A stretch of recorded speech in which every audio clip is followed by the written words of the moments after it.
के रोज़ 34 सूबों से हमने देखा कि अफ़गानिस्तान में सैकड़ों उलमाए कराम जमा होते हैं, एक करारदाद जो है वो पास करते हैं और ये 5 नकाती जो इसका एजेंडा था सोशल मीडिया पर भी ये जाता है।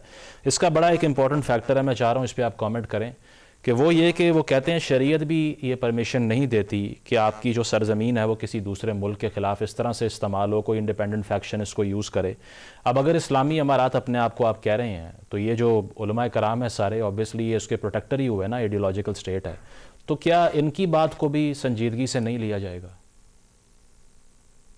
मुज़म्मिल साहब जो इनके सरबराह हैं ये तो अपने आप को कहते भी अमीरुल मोमिनीन है, और आप इसकी ट्रांसलेट करें कि क्या होगा। मोमिन तो वो है जिससे सलामती निकले, दूसरों के लिए सलामती का बायस बने, और जिसके लिए बायस बने उसका अमीर कितनी बायस बनना चाहिए सलामती का दूसरे लोगों के लिए, तो इसी से इंटरप्रेट कर लें। नंबर 1।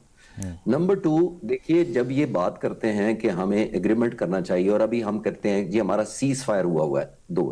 देखिए सीज फायर मैं जितना पढ़ा या पढ़ाया है ये 2 स्टेट्स के दरमियान होता है। ये तो स्टेट लाइक एक्ट ही नहीं कर रहे। स्टेट वो होती है जो इंटरनेशनल रूल्स को फॉलो करे, नेबरहुड के एक गुडविल को करे, ऑब्वियसली जैसे टेररिज्म एक्सपोर्ट ना होने दे, कोई दुनिया के जो एसओपीज दुनिया फॉलो करती है वो फॉलो करे, वो तो करते ही नहीं है। हम फिर भी इसको सीज फायर कह रहे हैं। लेकिन अफसोसनाक बात यही है कि ये ट्रेडिशनली उन्होंने एक्सटर्नलाइज करके ही अपना सर्वाइवल इंश्योर किया है ओवर द ईयर्स, आज का नहीं है। 1892 में चले जाएं जब ये ड्यूरेंट लाइन का जो फेमस काम हो रहा है, अमीर अब्दुल रहमान जो थे इनके अमीर थे, उन्होंने ब्रिटिश से शिकस्त खाई, उनसे एग्रीमेंट किया, अपना सारा एरिया दिया, फिर तावान के सेंस में कोई पे करते रहे और कुछ एग्रीमेंट हो गया कि मुझे इतना सर्वाइवल के लिए देते रहे कि मैं सस्टेन करूं। ये 1892 की मैं बातें कर रहा हूं। उस वक्त से लेके अभी तक आप देखें ये ट्रबलसम रहा है, उनका ये तरीक़ेकार ही रहा है कि हमने अपने डोमेस्टिक जो इश्यूज हैं उनको जब तक एक्सटर्नलाइज नहीं करेंगे as a tool of diplomacy तो हमारा सर्वाइवल मुश्किल है। क्योंकि आपने देखा ना उनकी टेक्नोलॉजी उनके पास है, ना कोई एग्रीकल्चर है, ना कोई टेक्सटाइल है, ना कोई इंडस्ट्री है, ना कोई चीज ऐसी नहीं है जिसपे वो रिलाय करके कह सके कि ये हमारा सोर्स ऑफ इनकम है। तो उन्होंने जिसको बेस बनाया हुआ है, नहीं वैसे रिसर्चर्स कह रही हैं कि नारकोटिक्स सब है एक सोर्स। जी बिल्कुल कह रही है, लेकिन वो दुनिया उसको नहीं ना एक्सेप्ट करती। वो एक नॉर्मल एक जो इंटरनेशनल लॉज हैं या एथिक्स और मोरालिटी है उसको दुनिया नहीं मानती है। दुनिया तो तालिबान को भी नहीं मान रही। तो अफसोसनाक बात यह है कि जो 1996 से 2001 तक जो उनकी पहली हुकूमत थी, 3 मुल्कों ने इनको तस्लीम किया था, यूएई, पाकिस्तान, सऊदी अरब।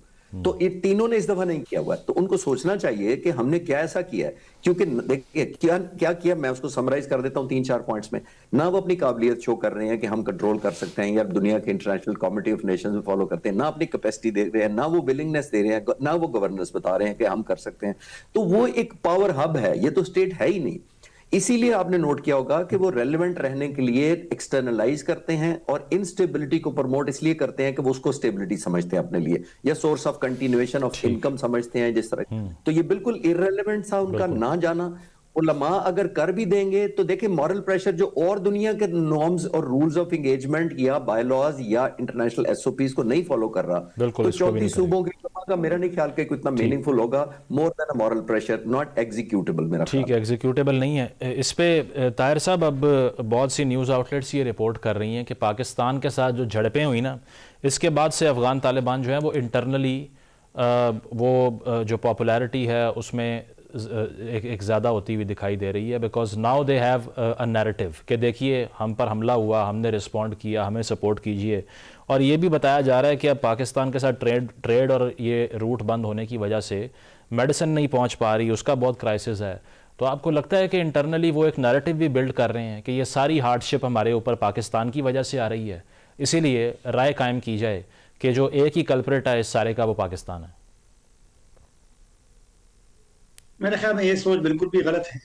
पाकिस्तान जब तालिबान ने टेक ओवर किया तो सबसे पहले पाकिस्तान ने जो सफारत खाना है काबुल इस्लामाबाद में वो तालिबान के हवाले किया। पाकिस्तान ने हंगामी इजलास बुलाया इस्लामी ममालिक की तंजीम का, OIC का, यहाँ पर इस्लामाबाद में, और सिर्फ अफगानिस्तान के लिए बुलाया था। फिर पाकिस्तान वो वाहिद मुल्क था जिन्होंने उनके जो 9 अरब डॉलर अफगानिस्तान के मुंजमद किया, अमेरिका ने उसके खिलाफ आवाज उठाई। और पाकिस्तान एक वाहिद मुल्क था जो हर फोरम पे दुनिया को, यूनाइटेड नेशन में भी और हर जगह पे कि तालिबान को आप इंगेज करें। तो ये तो पाकिस्तान की ही सोच थी। और ये जो साबिक ISI चीफ जिसको भी सजा हुई है, وہ تو ایک الگ موضوع ہے، لیکن جب وہ گئے تھے وہاں پہ تو اس وقت تشویش تھی پاکستان میں کہ وہاں سے ٹی ٹی پی کے لوگ رہا ہو گئے، جیلوں میں تھے، اور ایک مسئلہ پاکستان کے لیے بنے گا، اور وہ سوچ اس وقت ٹھیک تھی. ابھی مسئلہ بن گیا ہے. تو پاکستان میں جو ہو رہا ہے، اور اب تو یہ یہاں تو ایک ہی موقف ہے. جس طرح اسحاق ڈار صاحب کو ہم نے سنا گزشتہ ماہ کہ 4,000 یہاں پر شہادتیں ہوئی سیکیورٹی فورسز کی، 20,000 تک لوگ سیکیورٹی فورسز کے زخمی ہیں، اور ہر روزانہ کچھ نہ کچھ آج بھی واقعات ہوئے ہیں باجوڑ میں آپ نے دیکھا. تو یہ چیزیں ہوتی رہتی ہے. تو لہٰذا مطلب کہ پاکستان نے تو یہ کیا تھا، پاکستان میں تو یہ سوچ نہیں تھی. پاکستان کا تو ویسے بھی موجود ہیں مہمان، یہ بتا بھی دیں گے. میں نے یہاں جنرل احسان کو سنا گزشتہ ماہ کہ پاکستان کی افغانستان سے متعلق باوجود ہر سب کچھ کے ایک اسٹریٹجک پیشنس کی پالیسی تھی، ریسٹینٹ کی پالیسی تھی. لیکن پاکستان جب آپ پہ حملہ ہوتا ہے تو پھر تو آپ کو تو رائٹ ہے نا، پھر لوگ بھی آپ پہ سوالات کریں گے. تو لہٰذا وہاں پر ایک سوچ تبدیل ہونی پڑے گی کہ پاکستان اگر ایک بات کرتا ہے، آپ سے ناراض ہے یا آنے جانے کے راستے بند ہیں، حالانکہ میں اس کی سپورٹ بالکل بھی نہیں کروں گا کہ آپ راستے بند کر دیں. وہ تجارت ہماری بھی متاثر ہوتی ہے، لیکن سیکیورٹی پہ تو کوئی کمپرومائز نہیں کرتا نا. بالکل کوئی بھی ملک نہیں کرتا، افغانستان بھی نہیں کرتا. ٹھیک ہے Khalid sahab. I have the last minute. America کی سیکیورٹی ایشو سب کے لیے صحیح ٹھیک ہے خالد صاحب. امریکہ کی نئی نیشنل سیکیورٹی اسٹریٹجی جاری ہوتی ہے، پالیسی. اس میں اسٹرینجلی پاکستان اور افغانستان دونوں کا ذکر نہیں ہے. اب کیا یہ امریکہ فرسٹ پالیسی جو ٹرمپ کی ہے اس وجہ سے ہے کہ وہ فوکس کرنا چاہتے ہیں کہ ہم ڈومیسٹک ایشوز پہ فوکس کریں، یا پھر اس میں کوئی اور بھی انٹرپریٹیشن ہو سکتی ہے؟ اب رپورٹ یہ کہتی ہے، جو سگار انسٹیٹیوشن ہے، کہ $7 بلین کا ایمیونیشن پڑا ہوا ہے افغانستان میں، جو کہ ہمسایہ ممالک کے خلاف یوز بھی ہو سکتا ہے. And still America does not even discuss it.